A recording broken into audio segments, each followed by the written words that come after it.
আওয়ামী দুঃশাসনের সময় বিএনপির শীর্ষ নেতৃত্বের পরামর্শে মির্জা ফখরুল ইসলাম আলমগীর দলটির হাল ধরে রেখেছিলেন বলে মন্তব্য করেছেন ঢাকা বিশ্ববিদ্যালয়ের আইন বিভাগের অধ্যাপক ডক্টর বোরহান উদ্দিন খান। আর দেশের সংকটকালে রাষ্ট্রপতি হিসেবে মির্জা ফখরুল ইসলাম আলমগীর সকল অপশক্তি মোকাবেলায় অবিচল থাকবেন বলে আশাবাদ ব্যক্ত করেছেন ডিবেট ফর ডেমোক্রেসির চেয়ারম্যান হাসান আহমেদ চৌধুরী কিরণ। শনিবার এটিএন বাংলার ইস্পাহানি মির্জাপুর শুভরাত্রি অনুষ্ঠানে তারা এসব কথা বলেন। দেশের ২৩তম রাষ্ট্রপতি হওয়ার পথে বিএনপির সদ্য বিদায়ী মহাসচিব মির্জা ফখরুল ইসলাম আলমগীর, যিনি ছাত্র রাজনীতি, শিক্ষকতা, পৌরসভার চেয়ারম্যান, এমপি, প্রতিমন্ত্রী, মন্ত্রী, প্রায় ১৬ বছর বিএনপির মহাসচিব হিসেবে দায়িত্ব পালন সহ দীর্ঘ আন্দোলন সংগ্রামের পথ পেরিয়ে হতে যাচ্ছেন বঙ্গভবনের বাসিন্দা। বিএনপি যে একটা সত্যিকারের একটা রাজনৈতিক দলে পরিণত হয়েছে, তার মূল কারিগর কিন্তু এই দেশের নেত্রী বেগম খালেদা জিয়া। শনিবার এটিএন বাংলার ইস্পাহানি মির্জাপুর শুভরাত্রি অনুষ্ঠানে রাষ্ট্রপতি হিসেবে মির্জা ফখরুলে বিএনপির আস্থা নিয়ে আলোচনায় ডিবেট ফর ডেমোক্রেসির চেয়ারম্যান হাসান আহমেদ চৌধুরী কিরণ বলেন, তাকে রাষ্ট্রপতি হিসেবে মনোনয়ন দিয়ে বিএনপি সঠিক মূল্যায়ন করেছে।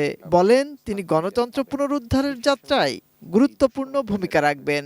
বিএনপি যার প্রতি আস্থা রেখেছেন, তিনি জাতির অভিভাবক হিসেবে দেশের মানুষও আস্থা অর্জন করতে তিনি সমর্থ হবেন। সে রাষ্ট্রকে রক্ষা করবার জন্য তিনি তার দায়িত্বশীল ভূমিকা পালন করবেন।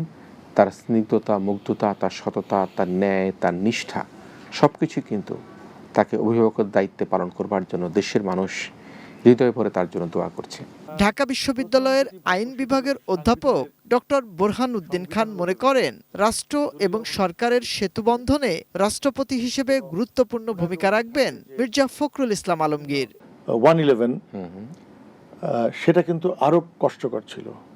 সে সময় আপনি দেখবেন যে বিএনপির একটা গ্রুপ কিন্তু সংস্কারবাদী হয়ে গিয়েছিল, এবং সে সময় কিন্তু যারা মির্জা ফখরুল তার প্রজ্ঞা দিয়ে, তার ক্যারিশমা দিয়ে নিজে এবং তার দলের লোকদেরকে উনি কিন্তু এক জায়গায় রেখেছিলেন। উনাকে কিন্তু ওনার জায়গা থেকে কেউ সরাতে পারেনি, কিন্তু সত্যি এটার হাল ধরে রেখেছিলেন। এটা নিঃসন্দেহে এটা দেশ জাতি সবাই দেখেছে। এছাড়া ভূ রাজনৈতিক সমস্যা নিরসনে ইতিবাচক ভূমিকা রাখার পাশাপাশি মির্জা ফখরুল ইসলাম আলমগীর রাষ্ট্রপতি হিসেবে জাতীয় সংকটকালে আপোষহীন ভূমিকা পালন করবেন বলেও আশাবাদ ব্যক্ত করেন ঢাকা বিশ্ববিদ্যালয়ের এই অধ্যাপক। মূলত পররাষ্ট্রনীতি কি হচ্ছে আমাদের, তারপরে কিন্তু নির্ভর করবে। মাহাদি সেকেন্দার, এটিএন নিউজ, ঢাকা।